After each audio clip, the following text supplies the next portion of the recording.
Pažnja, pažnja! Lepo je kada komšije pronađu viši cilj koji nadilazi sve njihove podele, verske, političke, ideološke i nacionalne. Ovo obaveštenje upravo govori o tome. Poštovani stanari, pre neki dan iz prizemlja su nam nepoznati počinioci razvalili kutiju za protivpožarnu zaštitu i ukrali vatrogasno crevo. Pozivam sve stanare, bez obzira na vjersku opredeljenost, kao i ateiste, da organizovano odemo u crkvu i kunemo lopova da mu se desi požar, jer je svojom krađom ugrozio naše živote i imovinu. Komšija nije potpisan, ali mislim da je čovjek jako širokih shvatanja i neko ko je posegnuo za onom najiskonskijom potrebom kako da kaznimo počinioce ili lopova, da ga svi zajedno kunemo. Vratili smo se, dakle, mitskom načinu mišljenja, racionalno smo prevladali, ali ono što je lepo jeste da se poziva građanstvo svih boja, vera ili rasa, šta drugo čovjek može da poželi u današnje vreme od ove verske i nacionalne tolerancije. Bravo, komšija! U svim našim zgradama, kao i u razgovorima dok čekamo lift, postoji neki komšija, možda profesor književnosti u penziji, koji voli da vas ispravi, da vam kaže, ne kaže se zarez nego zapeta, komšija, nemojte te izraze. I to je smisao i sledeće poruke, odnosno tako je ja razumem. Lift nije u funkciji. Za one koji ne znaju šta znači reč funkcija, lift se obatalio. Dakle, vidimo jednog prevodioca koji je odlučio da tu stranu i ružnu reč funkcija vezanu za lift iz te apstraktne matematičke ili filozofske terminologije prebaci u jednu koju svi razumeju. Dakle, lift se obatalio. Svaka čast, komšija. Poruke komšijama ponekad u sebi nose dozu pretnje. Sljedeća poruka govori o tome kako pravilno možemo da pretimo komšijama. Velika slova kompjuter, znači kompjuterski pismen komšija, koji kaže: ovo ti je prva i posljednja opomena. Srećom, nisam bio tu sinoć dok si pravio haos u stanu. Nemoj da se ponovi bilo kakav vid buke, glasne priče, muzike, vikanja, naročito ne između 22:30 i 10 ujutru. Ženu i malo dete si mi sinoć uznemirio. Posljednja opomena od komšije i pripadnika MUP-a. Ova poruka je stvarno višeslojna. Na samom početku bi pohvalio pripadnika MUP-a koji je kompjuterski pismen i koji je velikim slovima, a to su mi rekli da u žargonu digitalnoj komunikaciji označava viku ili glasan govor, upozorava na buku. Nadalje, vrlo je precizno odredio vreme u kojem mu je potrebna tišina u 22:30, dakle ne od 22 do 10 ujutru. Dao je 30 minuta fore da se lupa i galami, a posle toga krenut će u akciju. E sad, nezgoda je što zvanični, znači pripadnik organa sile koristi kompjuter, a onaj koji se nalazi sa druge strane zakona piše rukom. Komšija i pripadniče MUP-a. Sljedeći put ćeš... To je komšija i kriminalac. Evo kako u istoj zgradi, na istom prozoru, na istim vratima zgrade, vidimo susret sa jedne i druge strane zakona. Za sada samo u pisanoj formi. Ponekad poruka može da sadrži detaljno uputstvo, kao kada otvorite neki novi uređaj i onda vidite kako treba da rukujete njime. Moli se komšinica, baba ili babysitterka, koja uporno svaki drugi ili treći dan peče hleb sa jajima, takozvanu moču, prženicu ili bundaš kenjer, da ima razumevanja prema komšijama koji žive u istoj zgradi, jer nepodnošljiv miris pečenja ulazi u ventilaciju i širi se u ostale stanove. Miris se također oseti u hodniku, a nimalo nije prijatan. Miris se najjače oseti na drugom spratu. Molim vas da ubuduće obratite pažnju i imate razumevanje za nas koji ne želimo da nam se stanovi osete na prženje. Hvala.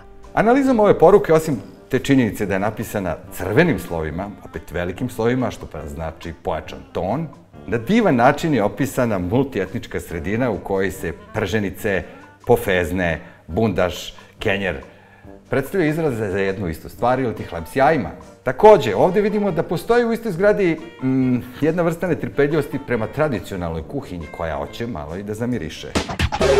Ispade da komšije vrlo lepo mogu da komuniciraju upravo preko stomaka, jela ili recepata, ali direktna veza između ulaza i izlaza vidi se u sljedećoj poruci. Komšija koji je bacio višnje u WC šolju, neka svrati na pitu od istih u stan 3. Ima li veće pohvale prolaznosti života i materiji koja prolazi kroz naš organizam od toga da možda višnje na usta ulaze, a na WC šolju izlaze? Takođe, ima tu nešto i u higijenskim navikama. Jedna majka je napravila eksperiment i odlučila da ne menja rolnu talet papira koja se istrošila. Pošto niko od ukućana nije želeo da učini taj ekstra napor i stavi novu rolnu, ostala je poruka: neću ni ja da stavim nov papir. Drage moje komšije, znate da živimo u potrošačkom društvu, sve se prodaje, sve se kupuje, svako valja neku robu. I onda ovaj oblik komunikacije predstavlja savršen način da vam neko nešto proda, proizvod ili uslugu, a to onda potpuno drugačije izgleda od onog sterilne kupovine u samoposluzi ili možda u apoteci, gde nema tog ljudskog odnosa, tog rukopisa koji nam govori o tome šta se to u stvari prodaje. Prva poruka glasi: prodajem bronazepame od 3 mm, samo lično preuzimanje, 200 dinara. Ovaj paralelni sistem zdravstvene zaštite koji ima i dostavu lekova ličnim preuzimanjem prodaje bronazepame na milimetre. Da li se radi o dužini table koja se seče po milimetrima ili su to miligrami, ostaje da utvrdimo. U svakom slučaju, lek koji se kupuje sa oglasa, sa zida ili ulaza vaše zgrade sigurno ima brojne neželjene efekte. Jedna od možda najkraćih, gotovo haiku poruka u današnjoj emisiji Pažnja, pažnja, sadrži samo 2 reči i cenu. Jarac, mrčenje, 500 dinara. Od 10-ak brojeva telefona koji se nalaze na ovom oglasu, veći broj je već cepnut. To govori o velikoj potrebi za mrčenjem u ovoj sredini koji zadovoljava samo ovaj jedan jarac. Očigledno je autor teksta otkrio, marketinškim jezikom rečeno, nišu ili potrebu i na pravi način je zadovoljava. Bravo! Sigurno znate onu pesmu od Jennifer Lopez, This is the Reebok of the Nike. Znači, sljedeća poruka upravo prodaje jedan modni detalj. Patiki 250 den. Jennifer Lopez. Znači, imamo brand, imamo cenu i imamo proizvod. Šta više može čovjek da traži od ovog oglasa? Siguran sam da su se razglabile. This is the Reebok of the Nike. Jennifer Lopez. Sljedeća poruka u sebi ima jednu dozu, pa rekao bih i bola, odvajanja od majke. Prodajem prasiće od sise. Ulica Masarikova. Broj telefona i fiksni i mobilni. Iako će neko reći da sam licemeran, jer svi volimo da jedemo pečene prasiće, možda ovaj oglas i nije morao da sadrži ovaj element sise, jer će se neka nežnija duša saželiti i možda ipak okrenuti jagnjećem pečenju. Na oglasima se vrlo često nude i usluge. Apsolutni šampion ili ti majstor od 1000 zanata pojavio se u Valjevu, njegovo ime je Marić Dragan, vrlo poznati priznat Valjevac, koji je svoje usluge oglasio na sljedeći način. Tetovaže, slike, crteži, karum joga, instalacije i popravke, molera i laminati, plivajući podovi, psihoterapeutske usluge, masaža relaks, instruktor rečnog ribolova, rasveta, uređivanje interijera, vodič kroz noćni život Valjeva i salivanje strave. Ja mislim da je ovo može da se shvati kao jedan ženidbeni oglas, jer svaka žena bi poželjela pored sebe čoveka koji se razume u sve ovo. Dragi moji, ne odustajte od pisanja. Uzmite papir, olovku i selotejp i pošaljite svojim komšijama svoju poruku. Da ih obavestite ako imate žurku, 18. rođendan, selidbu, radove u stanu. Neko će dopisati, ali neko će vas kritikovati, neko će vam nacrtati srce, neka komšinica će možda ostaviti broj telefona.